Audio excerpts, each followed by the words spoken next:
Last week on Weekend Connection, we heard about the struggle that some people with autism spectrum disorder have with finding a church where they are welcomed.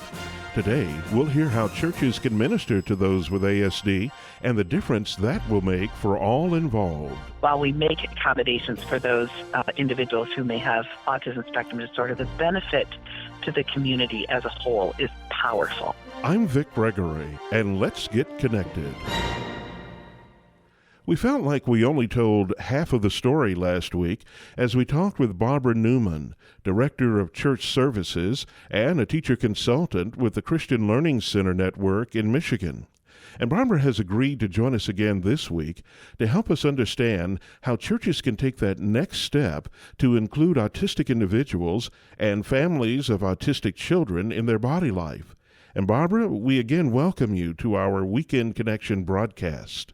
Thank you for the opportunity, and thank you for highlighting this topic. It's an important one. Well, we're glad to have you back with us again today. And last week, you had just begun citing some of the steps that churches can take to effectively minister to individuals with ASD. And let's expand on that and talk about the logistical moves that need to be put in place to develop a ministry that is sensitive to the needs of autistic individuals. Absolutely. And I happen to have written a book called Autism in Your Church. And quite honestly, that's a really great place to start, to get some basic information about strategies and ideas and things to have in place, tools and techniques. And I think, again, it's also really important for the church to begin with a perspective. We're not including autism.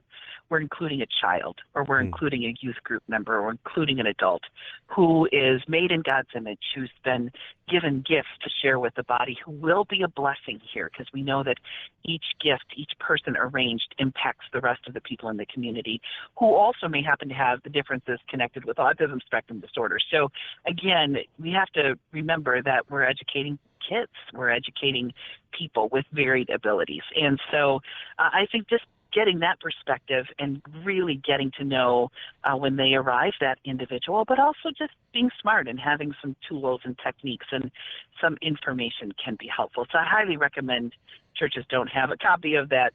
Autism in Your Church is still a pretty valuable resource. And I think, too, it's helpful to train your volunteers. Volunteers are often a little bit spooked by saying, I don't know that I can do this as a Sunday school teacher or whoever that may be, but to get some training and some tools in that person's hands so that they understand, you know what, you're great with kids, and this individual is a kid who happens to have some of these unique differences. And so as we get to know individuals, as we train our volunteers, as we get some key schedules and timers and pieces of equipment in place, that can be just pivotal to being able to say, yes, you're welcome here.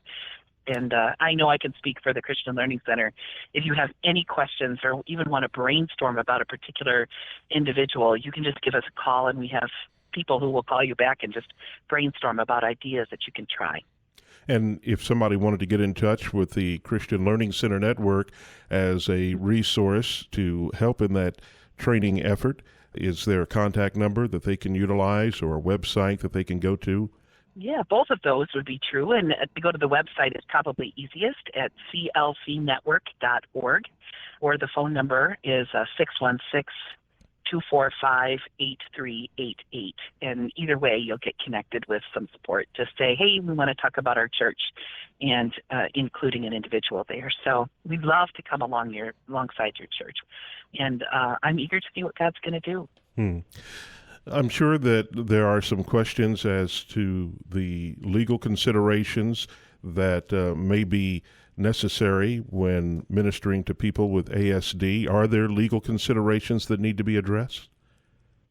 That's a really great question. And because I served as children's ministry director in my own church for a while, there are so many great policies that are already in place. And I think that if you follow those, we're not alone in the room with one individual, those kinds of important things of following those types of procedures, that's really important. If you're in a situation where you have a person who may be really struggling on a day, to have a plan in place, a written individual plan, so that everybody agrees this is how we're going to handle it, I think is important. So follow the really great procedures, especially if we're talking about a child that's already in place in your children's ministry. And if you don't have those things, you should.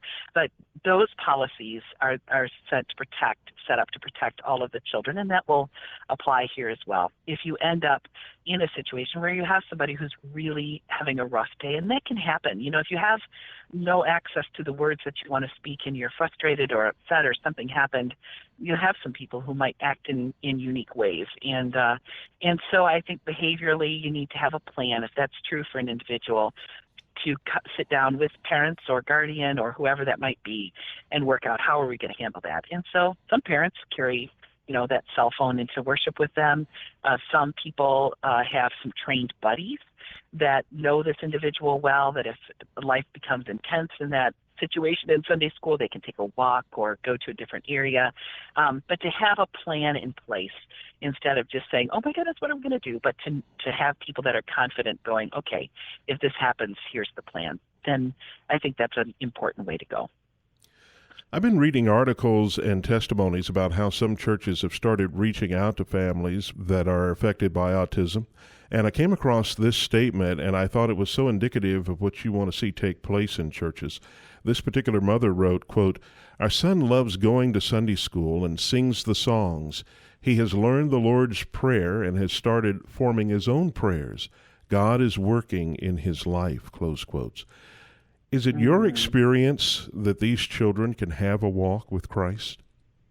Oh, absolutely. I had one individual, too. I was in the room when she said, "I love you," to Jesus, and I watched the miracle of salvation happen before my eyes. Her intense interest in Star Trek episode 42 with guest stars, and she could recite these long passages instantly, that changed, and it changed into an individual who was very focused on telling people about Jesus Christ, and that became her focused interest, and that became her passion. And I always say to people, so is that a deficit in autism spectrum disorder, or is that what God does with each one of his kids when we say, here I am, use me? And God didn't take that autism away from her, but focused who she was and allowed God to use her as an evangelist many times. She talks to people all over the place. Do you know Jesus? Do you see this cross? Do you know why I wear this? And again, it's just beautiful. So I've seen that happen time and time again. And as people become so focused on the interests and passions and things that happen, the repetitive opportunity to practice the Lord's Prayer, to practice praying, and as we expose people to the journey that they can have with Jesus Christ, and as we then allow them a place to grow in that relationship called church. I mean, that's why we all go, right? We go so that we can be focused on, we want to grow closer to Jesus Christ. We want to learn to be able to say thank you to him. And when life is tough, we want to be able to say, God, help me. And as we see others around us model that and we learn to grow in that, it's powerful. So God will speak. We have to trust God to speak to individuals. And as they move forward and come into that relationship, I have seen, again, story after story. And if church doors are closed to people with autism spectrum disorder, how does that develop? And that's where we go, right? And I think how important that is to have that with individuals. Amen. Well, Barbara, we're just about out of time. Is there anything that you would like to address that we haven't covered in our time together? No, I mean, I wanted to make sure that people knew that it's one thing to hear it, but really, truly, if you want to talk to somebody, give us a call. We will brainstorm with you. And we always say the first 15 minutes is free. So, give us a call. We'd love to brainstorm and find out how we can come alongside your church and just say, what's happening.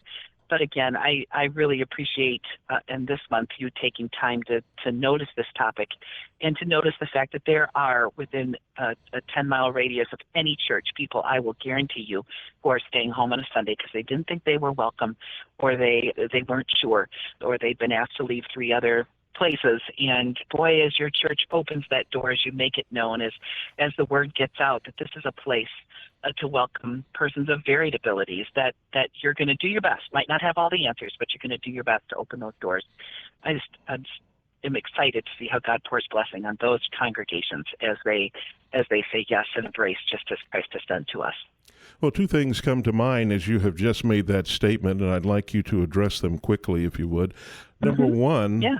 speak to the person who hasn't been going to church because they've had the negative experience, and you obviously want them to be able to take their family to church. Speak to that individual who has had that experience and encourage them to reach out again to a local church. Well, I'll often say to parents, especially if they're in that situation, this can happen with adults too. And I know this sounds a little bit strange, but I said instead of going to a church door with your head down and saying, please, would you take? Sometimes I think they need to walk in and say, have I got a deal for you? Because we know that individual is going to change the life of that congregation in a powerful way, because that's how God works. And so just to encourage that person to say, you know what, you may have had churches that didn't get that yet, but there are so many churches out there that want to make a difference. And again, we do travel to various parts of the country. If that parent is looking for a congregation that might have more open doors, please call CLC Network or go to the website. We'll try to connect you with a church we know would say yes, or a church that's willing to try.